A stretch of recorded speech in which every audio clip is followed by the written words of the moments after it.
여러분 안녕하십니까? 한건산입니다. 31번째 특강 시간입니다. 특강 4강에서 하나님의 예정은 하나의 길로 예정된 것이 아니라 여러 가지로 예정되어 있음을 증언했지요. 그리고 하나님께서는 그러한 복수 예정과 섭리로 역사를 주관하시지만 그러한 하나님의 예정 가운데서 역사를 이루어가는 것은 인간이라고 증언했습니다.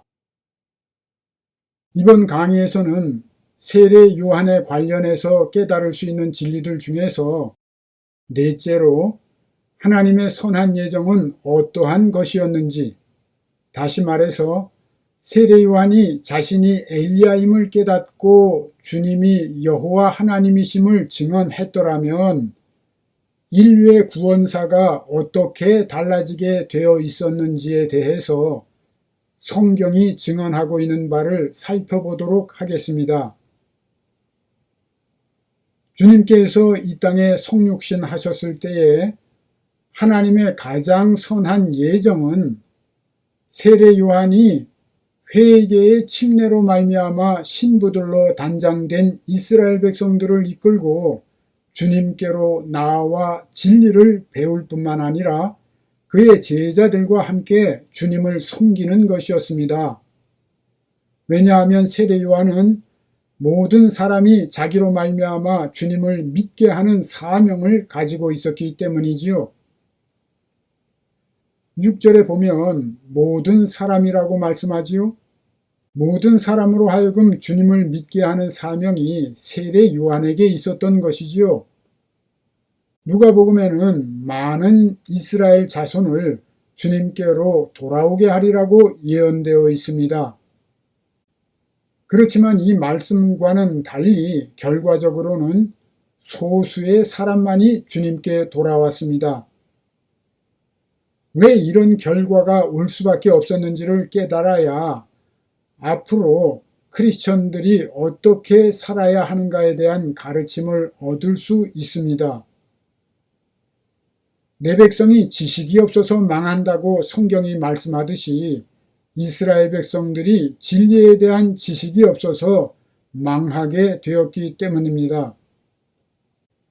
이스라엘 백성들은 영의 세계에 대해서 무지했고 영적인 안목을 갖고 있지 못했습니다. 지금도 마찬가지이지요. 현대를 살아가는 적지 않은 크리스천들도 이와 같습니다. 여러 가지 면에서 그러했지만 특히 여호와가 이 땅에 강림하실 때에 이루어질 하나님의 왕국과 부활과 심판에 대해서 육적인 것으로 믿고 있었습니다. 실제로 육안으로 볼 수 있게 이루어지는 것으로 알고 있었지요. 지금까지 지속적으로 증언해 왔듯이 그들은 하나님의 왕국도 육적으로 이 땅에 이루어질 것으로 믿고 있었으며 부활이나 심판도 육적인 부활이나 심판이 있을 것으로 믿고 있었던 것이지요. 그렇기 때문에 여호와께서 불에 둘러싸여 강림하여 불과 칼로 심판하시는 것도 볼 수 없었고 엘리야가 나타난 것도 알아볼 수 없었으며 하나님의 왕국이 이루어진 것도 볼 수 없었고 부활이 일어나고 있는데도 볼 수 없었습니다. 이러한 일들은 진리를 배우고 진리의 지식으로 말미암아 영적으로 부활해서 영적인 안목으로 바라보아야 볼 수 있기 때문입니다. 그러나 진리의 지식이 없어서 눈먼 자와 같은 유대인들은 열심으로 영광의 주님을 십자가에 못 박게 된 것입니다. 주님께서 내 말을 듣고 나 보내신 이를 믿는 자는 영생을 얻었고 죽은 자들이 하나님의 아들의 음성을 들을 때가 오나니 곧 이때라 듣는 자는 살아나리라 말씀하셨지요.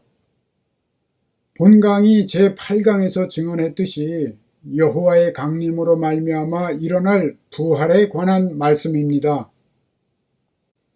주님의 말씀을 듣고 그 음성을 들을 때에, 다시 말해서 진리의 지식을 깨닫게 될 때에 영적인 부활이 있게 되고 영적인 눈을 뜨게 됩니다. 그래야 이 땅에 이루어진 하나님의 왕국을 볼 수 있게 되고 부활에 대해서 깨닫게 되는 것이지요. 영적인 것을 모형과 그림자로 생각하고 오히려 육적인 것을 실제라고 생각하도록 거꾸로 세뇌된 사람들은 영적인 진리를 이해하기 어렵겠지요. 그러나 성경은 보이지 않는 세계가 진짜요 원형이며 보이는 세계가 모형이요 그림자라고 말씀하지요. 이 영적인 것이 우리에게 실제인 것을 깨닫게 되면 이 하나님의 왕국과 부활을 이루신 주님이 바로 이 땅에 강림하신 여호와 하나님이신 것을 깨닫게 됩니다. 이와는 역순으로 먼저 주님이 여호와이신 것을 깨닫게 되어도 주님께서 이루신 하나님의 왕국과 부활과 심판이 영적인 것을 알게 되고 이것이 우리들에게 실제로 일어난 것임을 깨닫게 되는 것이지요. 그러나 주님을 3년 동안이나 따라다닌 제자들조차 영적인 안목을 갖지 못하고 이 땅에 세워질 하나님의 왕국에서 더 높은 자리를 차지하겠다고 다투는 수준이었지요. 결국 여러 강의들과 특강 12강에서 14강까지 지속적으로 증언한 대로 주님 홀로는 자신이 여호와이심을 밝히실 수 없었기 때문에 이와 같은 진리를 비유나 은유로 말씀하실 수밖에 없었던 것입니다. 잘 아시다시피 주님이 자신을 여호와라고 밝히셨다가는 당장에 그 자리에 돌무덤이 생겨날 수밖에 없는 상황이었기 때문이지요. 따라서 안타깝게도 주님은 자신이 여호와 하나님이심을 은유적으로 말씀하실 수밖에 없었습니다. 그리고 이 땅에 이루어진 하나님의 왕국에 대해서도 천국 비유로 가르치실 수밖에 없었으며 부활과 심판에 대해서도 비유로 가르치실 수밖에 없었던 것입니다. 결국 유대의 백성들은 말할 것도 없고 제자들조차 하나님의 왕국뿐 아니라 부활에 대한 진리를 제대로 깨달을 수 없게 된 것이지요. 그 결과 주님께서 부활하신 후에 승천하시는 마당에서도 여전히 주님의 부활을 의심하는 제자들이 있었던 것입니다. 이제부터 세례 요한이 자기가 엘리야라는 사실을 깨닫지 못함으로써 주님이 이 땅에 강림하신 여호와이심을 증언하지 못한 결과로 사람들이 영적인 진리를 깨닫는 것이 어려워졌으며 그로 인해 하나님의 선한 예정이 이루어지지 못했다는 진실에 대해서 살펴보도록 하겠습니다. 선한 예정을 이루지 못했다고 했는데 그렇다면 어떻게 되는 것이 하나님의 선한 예정이었을까요? 선입관이나 고정관념이나 근거 없는 거부감 등은 내려놓으시고 끝까지 경청해 주시기를 바랍니다. 성경이 증언하고 있는 선한 예정을 살펴보겠습니다. 첫째, 앞에서 살펴본 성경의 말씀대로 세례 요한이 그와 그의 제자들과 신부로 단장된 수많은 백성들과 함께 주님 앞으로 나오는 일입니다. 둘째로 세례 요한이 그 수많은 백성들 앞에서 주님이 이 땅에 강림하신 여호와 하나님이심을 선포하고 주님을 만왕의 왕, 만주의 주로 영접하게 해야 합니다. 셋째로 그 수많은 백성들이 주님께서 그 육성으로 들려주시는 하나님 나라에 관한 진리와 그 모든 영적인 가르침을 밝히 배우는 것입니다. 모든 백성들이 주님이 여호와이심을 깨닫고 이러한 영적인 진리들을 주님께 밝히 배우며 주님을 왕으로 섬기게 되면 어떻게 달라지게 될까요? 그 당시에 그 세계의 권력을 잡고 유대를 지배하고 있던 로마의 눈밖에 나게 되겠지요? 로마 황제를 신격화하고 있는 로마가 유대에 나타난 왕이요 하나님이라는 예수를 그대로 놓아둘 리가 없는 것이지요. 결국 로마는 회개하지 않고 그 권력과 명예와 부를 유지하기를 원하는 유대의 종교 지도자들과 결탁하고 우매한 종교인들을 선동해서 예수 그리스도를 십자가에 처형하게 될 것입니다. 이러한 예정에 대해서 깨닫게 하는 성경 말씀을 살펴보겠습니다. 이에 대제사장들과 바리새인들이 공회를 모으고 이르되 이 사람 즉 예수 그리스도께서 많은 표적을 행하니 우리가 어떻게 하겠느냐? 만일 그를 이대로 두면 모든 사람이 그를 믿을 것이요 그리고 로마인들이 와서 우리 땅과 민족을 빼앗아 가리라 하니 이 48절 말씀이 중요합니다. 49절에 그 중에 한 사람 그 해의 대제사장인 가야바가 그들에게 말하되 너희가 아무것도 알지 못하는도다. 한 사람이 백성을 위하여 죽어서 온 민족이 망하지 않게 되는 것이 너희에게 유익한 줄을 생각하지 아니하는도다 하였으니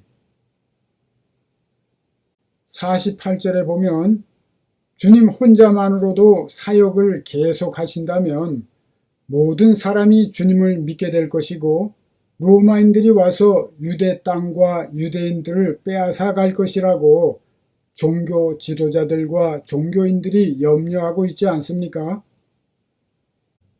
그러므로 주님 혼자만의 사역으로도 이와 같이 그들이 염려했을진데 세례 요한이 자신이 엘리야임을 알고 예수 그리스도께서 여호와이심을 올바로 증언했더라면 어떻게 되었을지 알 수 있지 않습니까? 세례 요한의 권위를 발판으로 주님이 세움을 입게 되고 수많은 사람이 주님을 믿게 될 것이고 하나님의 선한 예정 안에서 성경에 예언된 대로 진리로 충만한 나라가 머지않아 이루어지겠지요. 그리고 때가 되면 땅의 권세를 가졌던 로마인들이 완악한 유대의 종교 지도자들과 결탁해서 50절의 말씀처럼 한 사람 예수만 로마에 내어주면 모든 유대인들이 살아남을 수 있다.